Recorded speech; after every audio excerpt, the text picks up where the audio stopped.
Hello, this is what we're all about with another watch review, and in this review we're looking at a new New Zealand brand called Under the Sun, and this is their latest release, the Progeny. So the Progeny comes in two options. One is the Schist dial, which is this one, and the other is the Neve dial. Both of them are heavily dedicated to the beautiful landscape of the country they're from, New Zealand. Schist is an actual rock formation, so as we look at the dial a little bit closer up, we'll see exactly what it means. So price-wise, this watch is going to cost you $295 or £220. And let's discuss some of the specs to get started.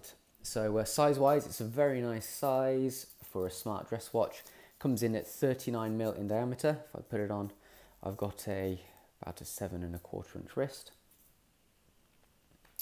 So it's 39mm in diameter, and very nice height of a mere 7mm, and then a lug-to-lug length of 45.5mm.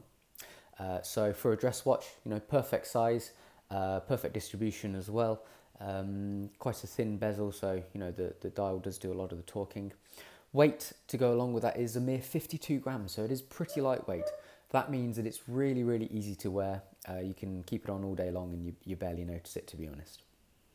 Lug width, we have a sensible 20mm, tapering down to 18mm, so that does look good with the size of the case as well, so that works well.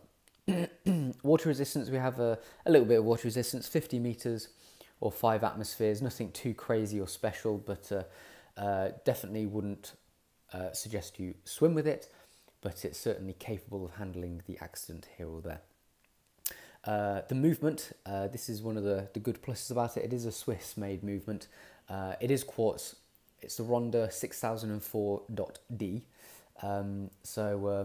Ronda quartz movements, you know, as is the same with all Swiss-made quartz movements. Not a lot that can go wrong with them. Very reliable. You've got a pretty good movement in there that's going to last you quite a while.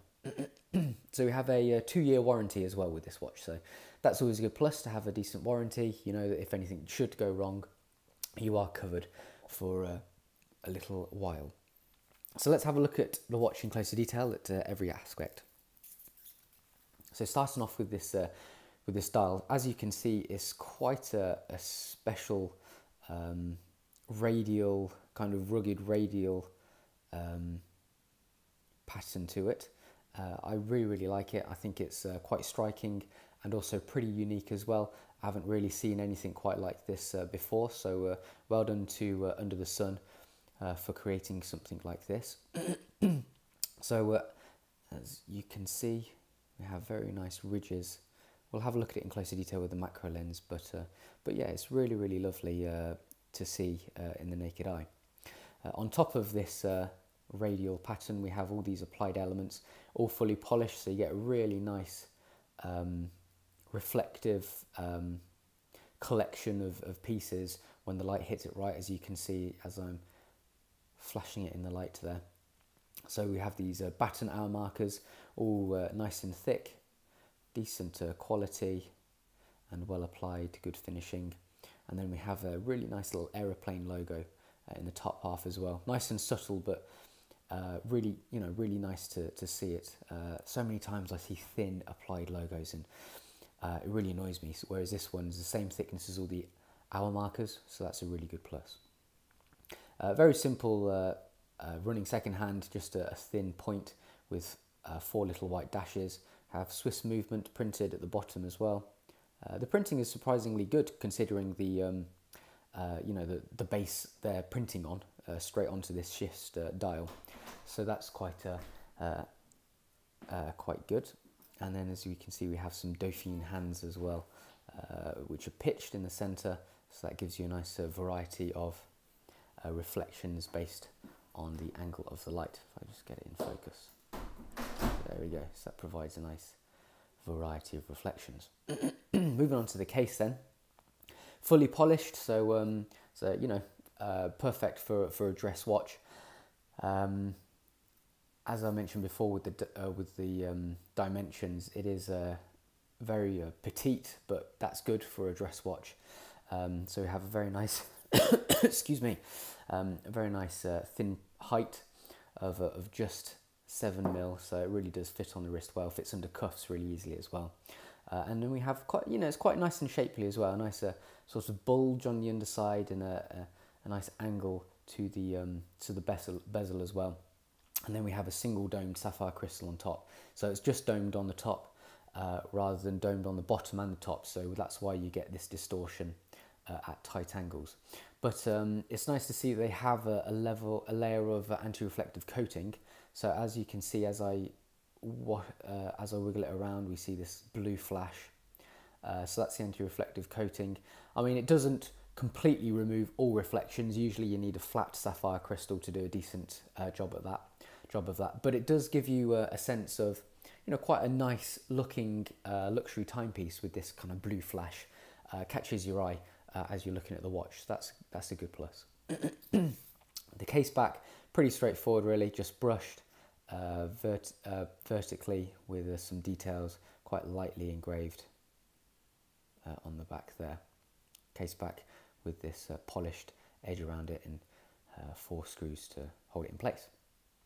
So just moving on to the crown finally, it's a push-pull crown with the little aeroplane logo embossed on the end, decent grip around the outside as well, so it is nice and easy to use, and that's polished as well to match the rest of the case.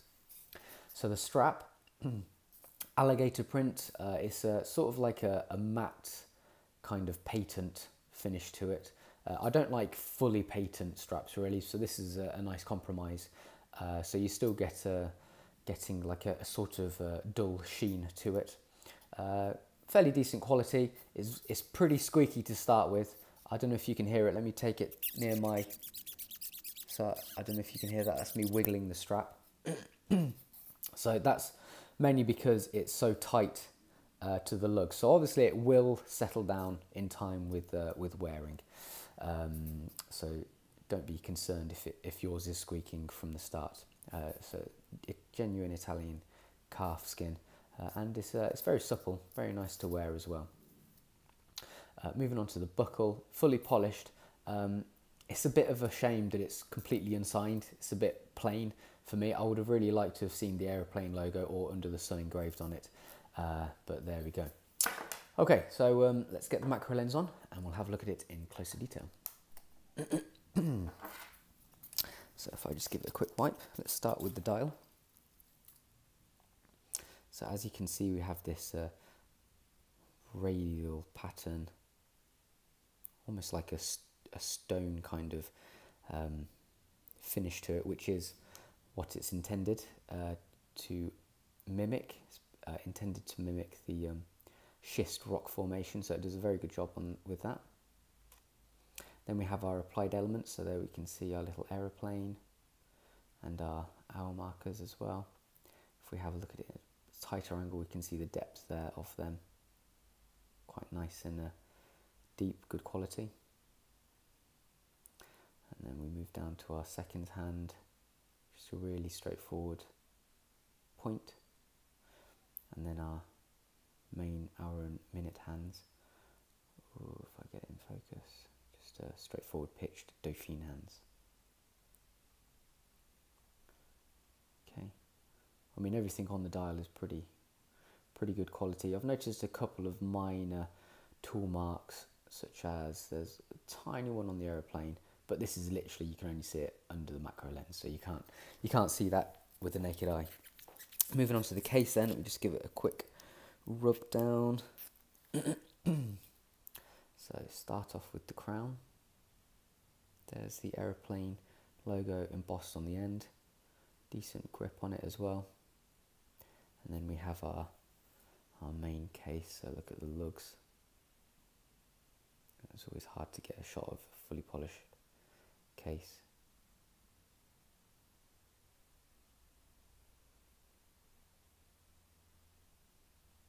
So just be careful with the fully polished finish, because it will be easy to scratch. As you may have noticed, there's a couple of tiny hairline scratches on this watch already. Moving on to the case back then, here's our detailing engraved nicely. go. And the underside of our looks there. If we move on to our strap, we have our patent finish to it, and our matching black straps as well, black stitching. And if I just give the buckle a quick wipe, we can see finish of the buckle there. Again, be careful you don't get too many scratches on this because it's pretty inevitable. And then just finally the underside of the strap is nice and soft. Works well with the with your wrist skin, very nice and soft. Okay. So £220, $295. Yes, it is a quartz. So you can, you know, I'm not going to deny it. You can obviously get automatics in the same price range. However, with the Under the Sun Progeny, I'm really pleased to see them doing something a little bit different. I think the dial is really, really nice, and it is really striking, catches the eye so well. And the rest of the construction of the rest of the watch matches that impression as well. The dial is really nice. All these applied elements look really good. Finishing of the case, fully polished, again, looks really, really splendid. And then the strap is you know, is as you'd expect. It's not above average, but it's still good. It's a good strap. Yeah, I'm really, I've been really impressed with it. Many people have said how much they like it as well. It's all about the dial, really. I'm going to be honest. It is so unique, and it's just a, you know, a good thing that they've been able to create something like this so unique. So this was the Under the Sun Progeny, and that's what it's all about.